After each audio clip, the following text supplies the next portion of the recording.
This video is sponsored by Mel Chemistry, an awesome monthly subscription with fun, educational, and safe experiments for kids and parents to do at home.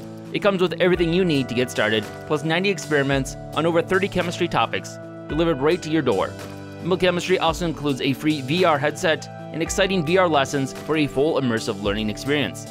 Click the button below to get 25% off your first month with Mel Chemistry using code Cyanotype, and stay tuned for your chance to win a free subscription at the end of the video.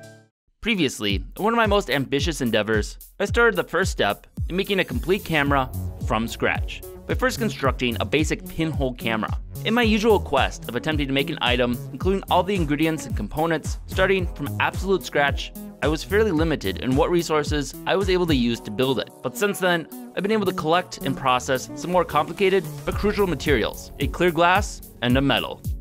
So now, I want to expand the abilities of my camera and construct an actual camera lens for my camera. It takes millions of specialized, skilled experts around the world to produce the countless items we use every day. But could an average person do everything to make all these items alone? Well, that's what I try to attempt. My name is Andy, and this is How to Make Everything. In the past, I've done a few videos attempting to make a variety of optics and lenses. First, for my own pair of prescription eyeglasses, a simple microscope, and a more complicated telescope. But my results from them have been very mixed. One of the biggest challenges I've faced has been attempting to make optically clear glass to use for a lens. But now, thanks to a little help of a borax flux I was able to collect in California, I've now figured out a recipe that will produce clear glass when melted entirely from scratch, combining the borax with Mississippi River sand and soda ash from a Wyoming lake. However, to actually use my glass, I need to measure a few key aspects of it that will be unique to the specific composition of my glass. First up is what's called a slump test. This measures the temperature at which the glass starts to become more fluid, begins to bend, or slump. I'll need this information to calculate the annealing schedule, which will be important when I need to make thicker pieces of glass for my lenses. Without a proper annealing schedule, the glass will cool too quickly and unevenly and shatter under its own stress. Next, I'll also need to measure the refractive index of my glass. This measures how much the glass will bend the light, and will affect the overall shape I'll eventually need for the lenses. To measure that, I'll first cut a sample of my glass into an equilateral triangle. Then, using 3 different laser pointers of different color frequencies, I had Joey help me measure how much they bend the light at a few different angles. From this number, the refractive index and dispersion of my glass can be calculated and used to design a lens. But to help me with that, I connected with someone a little bit more knowledgeable, Josh, a student at the University of Arizona who is studying optical science and engineering, and agreed to help me.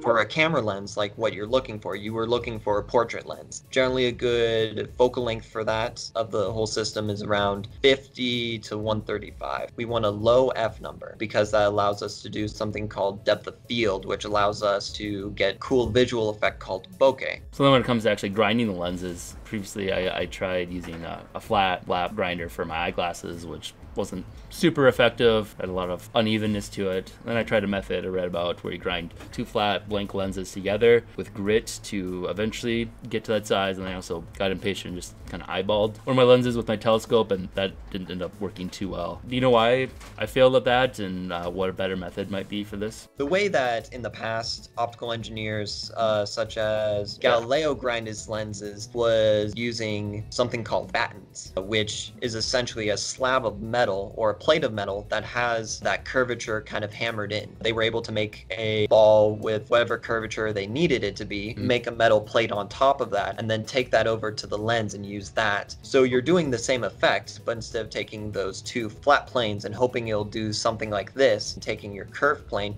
and forcing that flat plane to contort to this. Generally, a metal is going to work the best. How'd you go about designing my lens? I went through a 1 element, a 2 element, and a 3 element design, trying to make sure that we didn't get too crazy so you didn't have to make too much glass. The more elements you add to a system, the easier it is to get some of those constraints in. I figured out through my earlier design that 3 elements was going to be best to get us a really good image, as well as zooming. We were at a good focal length 85 to about 135, and it's all based off of this front element. So your 3 element design, your front element, your biggest one, that will determine your general focal length. What's really cool about this design is you can actually take off that first element and you can still image with those back 2 lenses by itself. Of course, the F number is a lot higher and you have a much shorter focal length. Thanks to Josh, I now have some plans, some ideas of how exactly to make my lens happen.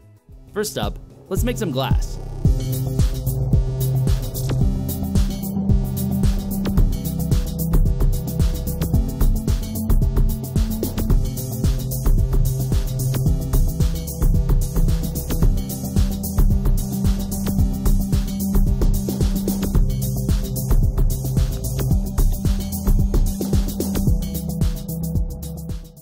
All right, so thanks to Josh, I now have a little bit of an idea of how I'm gonna make the actual lenses and what shape they need to be. They actually need to be thicker than the glass that I originally made. An easy way to do that is to actually take a bunch of cutlet or broken glass that's already been made and then melt it into some large pucks. So I made a mold roughly of the shapes using some clay. After that, the kiln broke and I wasn't able to make enough glass to actually use it. And in the meantime, I got a new toy, 3D printer. I was able to print out the exact shape of the lenses and use that to make a mold using the Lost PLA method, where I then melt out the PLA and have the exact shape I need for the lenses. This should get me really close now. And now that the kiln is fixed again, I've been able to melt a bunch of glass and just pour it out. Don't even need to anneal it, and just let it shatter as it cools to room temperature. And now I have a wide assortment of glass. The interesting thing is that it's actually produced a few different colors. I think that's because I have a few different sources of sand that I've used, and I've done various things to remove any iron impurities, from magnets to panning. The first batch I did, a little bit of iron, gave it the green color,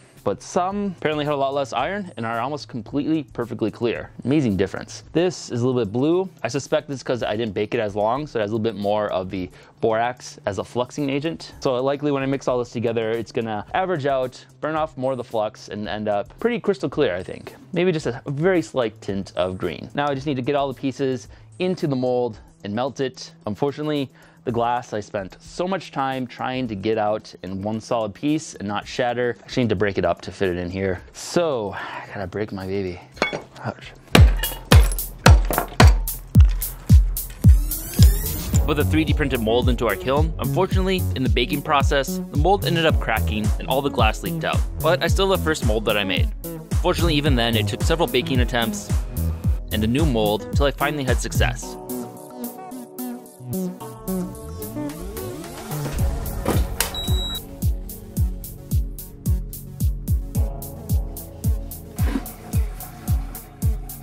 Using a bath of baking soda, I dissolved the remaining plaster to release the two smaller lenses.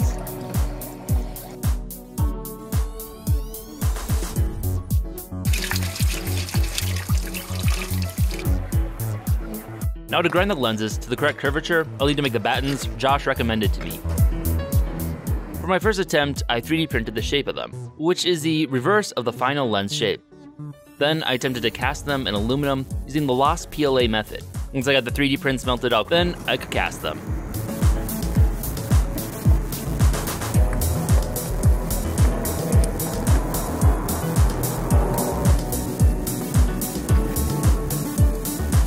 But the end result wasn't the greatest though.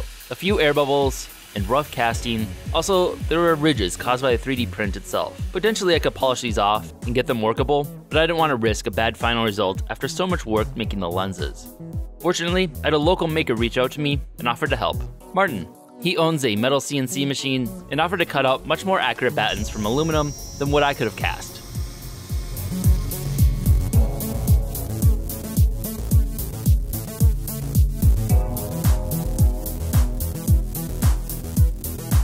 Now with the battens made to very close accuracy, time to grind the lenses. But first, there was one off protrusion at the tip of one of them the CNC machine left behind. That I needed to take care of before this video gets demonetized.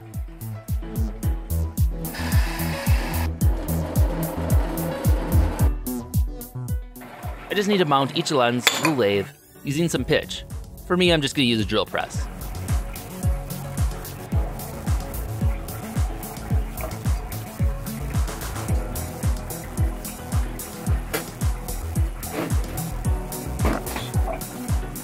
Then, with some coarse-grained sand on it, I'll use a batten to grind the desired shape into each lens blink.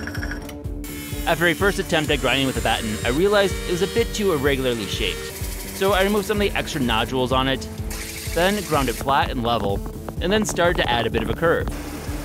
Once I got the rough shape close, I followed up with the actual batten to slowly grind it to the exact correct shape.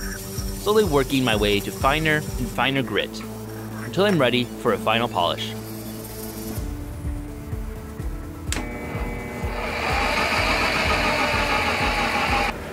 Then, onto the 2 smaller lenses.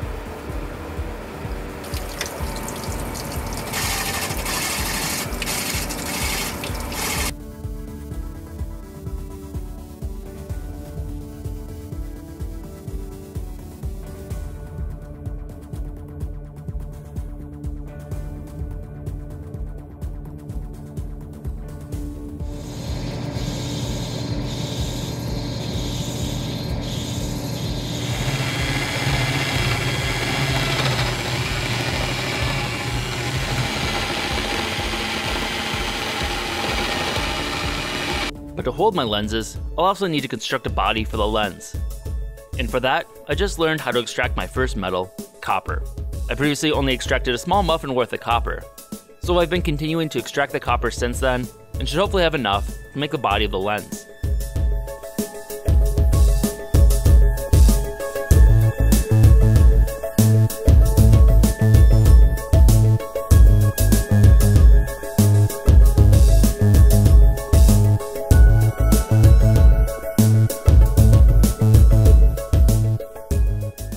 First up, I attempted to make the lens using lost foam casting.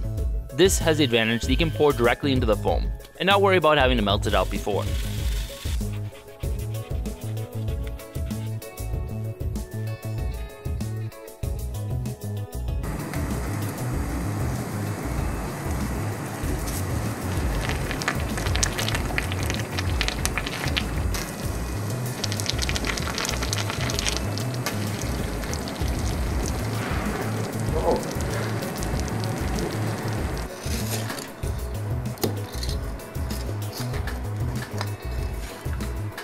That's pretty good.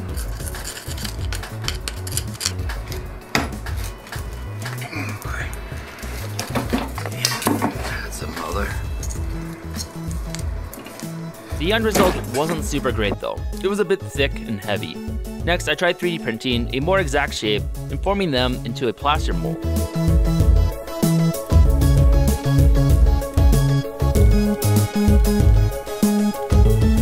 Unfortunately, I ran short on copper and had to do it in 2 pours, which resulted in 2 separate pieces that I'll need to reattach back together. Once cast, I then ground off the excess copper and sanded everything nice and smooth so that everything fits nicely. It's important it all fits tightly, otherwise there could be light leaks, which will distort my final image.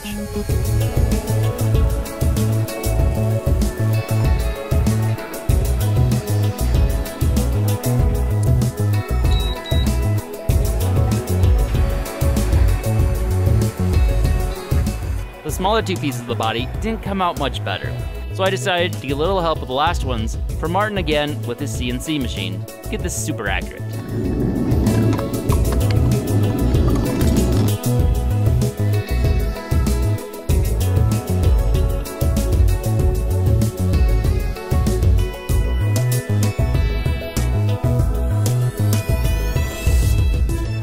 That should be all the elements I need for the lens. But first, there's one other improvement I wanted to make to my camera, the ground glass. Before I had glass that would work for this, I tried using hemp paper. It worked, but wasn't the greatest. But now, I have glass. Although since it needs to be ground to allow the image to be projected on it, I possibly could have just used the less successful glass I've made in the past. To get it to pour into the square shape I need, I cut some metal to make a frame. Okay. Looks like a square to me. Not quite. Then, poured it inside it.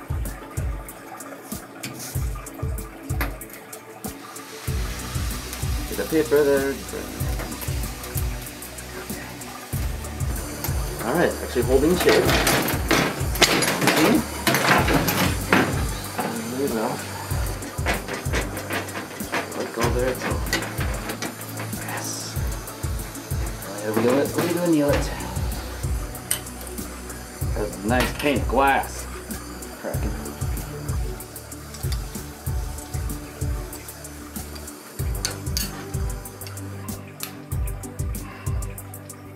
Wasn't quite prepared the first time, but with a little extra help, Let's try again.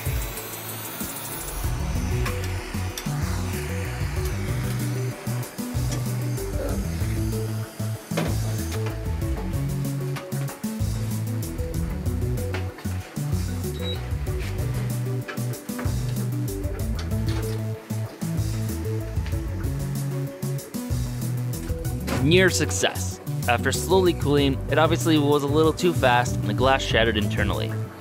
So I made a plaster mold of the exact shape I needed it to be, and then tried fusing my glass into that mold.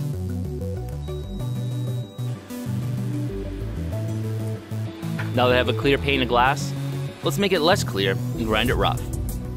Such a shame after so much work to make it clear.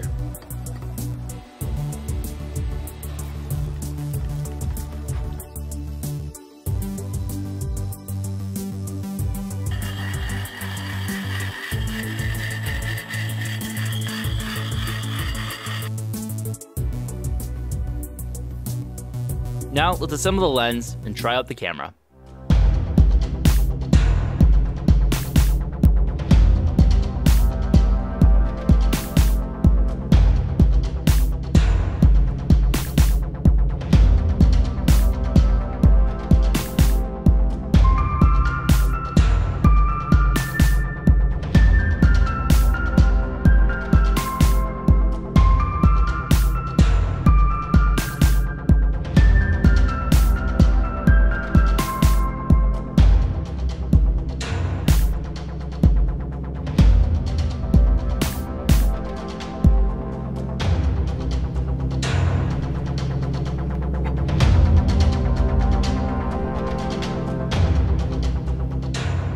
All right, so after a ton of work, finally have my completed camera lens. And right now, you're actually looking through it. It is being projected onto the ground glass that I also made, and this is the end result. This has definitely been a real challenge. When we originally did the pinhole camera, this is supposed to follow it up a month later, back in October, and it is now February, almost March.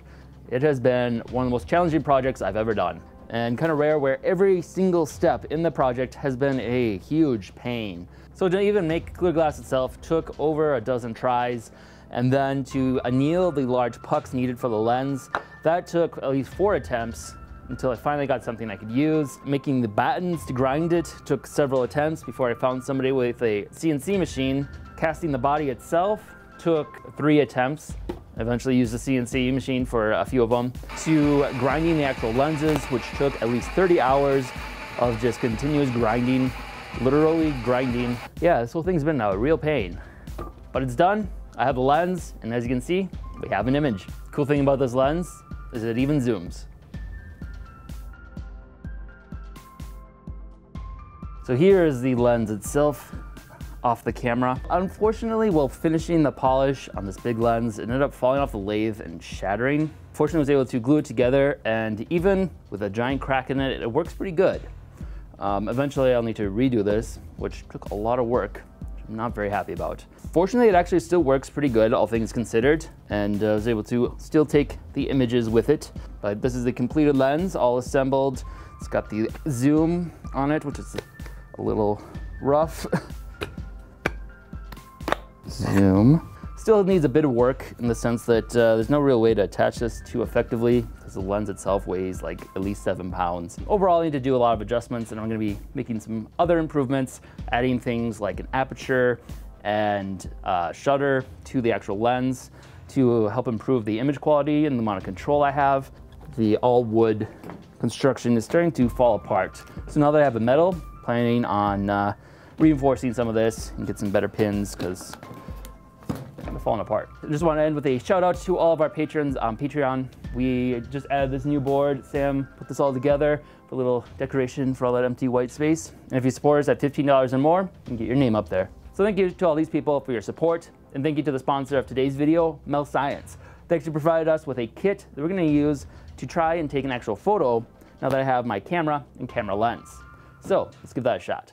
Now that I have my camera lens completed, the next step is to actually try it out with some film. And making my own film from scratch is going to be one of the last pieces of this whole camera series. It's still a little ways off. So thanks to today's sponsor, Mel Science, we have this kit of prepared chemicals that allow us to take a cyanotype, which is actually a photoreactive compound that can actually be used to make photos. So I'm going to do a little experiment using their chemicals, try and capture an image on this piece of paper that will act as a film when I put it into the camera. This reaction actually produces a pretty common pigment that I'm hoping to actually use with my printed t-shirt in the next coming weeks. Generally, this cyanotype reaction is used more for making blueprints, so they have a few of these different transparencies.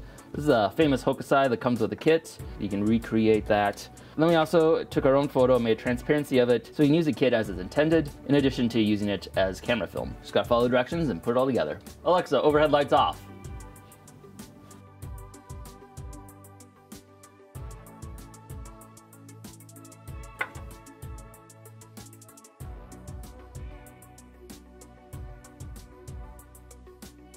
So I'm gonna throw one in the camera, then the other one, I'm gonna do a duplicate of my transparency. All right, so I got the film holder slide here. Just gonna insert the cyanotype into there, load her up.